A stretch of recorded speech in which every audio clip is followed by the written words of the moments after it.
Olá! O vídeo de hoje é a respeito de uma live que eu fiz junto com a Raíza do Instagram Eu Sou a Rai, a respeito de saúde mental e empreendedorismo. Foi uma live super interessante, com muita participação, e eu queria compartilhar aqui um pouquinho sobre algumas coisas que nós conversamos. A primeira questão que a Rai me perguntou foi sobre os perfis psicológicos do empreendedor, né? O que eu achava dessa idealização de um perfil ideal para ser empreendedor.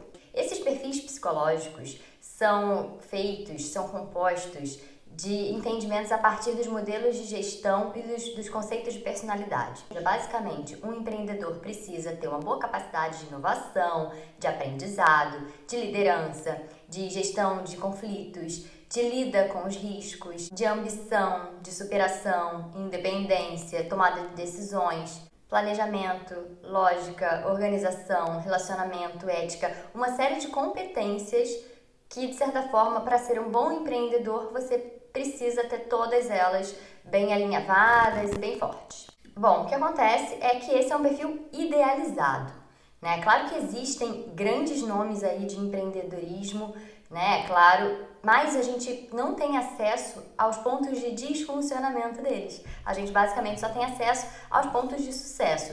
E o que a gente mais quis reforçar nessa live é que as pessoas não são perfeitas e que as pessoas também passam por dificuldades e que o mundo do empreendedorismo também tem uma série de impasses aí, desafios, né, que nem sempre, aliás, que raramente estão em evidência, já que o cliente ou o mercado de consumo só tem acesso aos pontos positivos. Então eu quis fazer um alerta aí para essa insegurança que muitas vezes é produzida a partir dessa idealização, né, de que tem muita gente que pensa, eu não posso empreender porque eu não tenho esse perfil, ou porque eu tô longe de chegar a esse ponto, ou porque eu tenho uma grande dificuldade dessa competência aqui específica. E aí muitas vezes isso gera mais insatisfação e mais sentimento de fracasso e de incapacidade do que efetivamente uma potencialização. É claro que é o ideal, é interessante tentar melhorar, tentar chegar ao melhor ponto de equilíbrio de todos esses quesitos. Mas o mais importante é manter um alerta e você, por exemplo, ter noção, ter autoconhecimento para entender suas dificuldades, seus limites, suas condições e para entender no que você precisa melhorar. Isso é mais importante do que efetivamente já estar nesse tal patamar que eu sinceramente até nem sei se existe,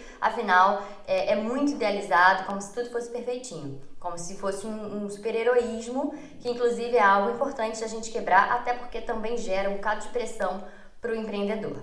Outra questão também que eu acho que é muito importante que foi falada é sobre a função do trabalho, né? E também como lidar com isso, em que momento decidir empreender, como lidar com essas dificuldades. Bom, o trabalho, né, historicamente em todas as sociedades, desde as tribos até a nossa sociedade ocidental aqui atual, contemporânea, o trabalho tem uma função fundamental tanto a nível de organização social quanto a nível de sobrevivência, desde sempre na história. Se a gente parar para pensar um pouco em como foi o funcionamento do trabalho na sociedade, desde a Reforma Protestante, com essa ideia de que o trabalho dignifica o homem, e com a própria Revolução Industrial, a seguir dos diferentes modos de produção que foram se construindo, né, Fordismo, Taylorismo, Toyotismo, a gente consegue observar que hoje o caminho que a gente tem como um efeito disso tudo, é de que o trabalho realmente está cada vez mais próximo da vida pessoal, porque, por exemplo, atualmente tem sido muito comum um tipo de trabalho feito virtualmente, feito em casa, ou um tipo de trabalho em que a própria pessoa usa a si mesma como exposição de um produto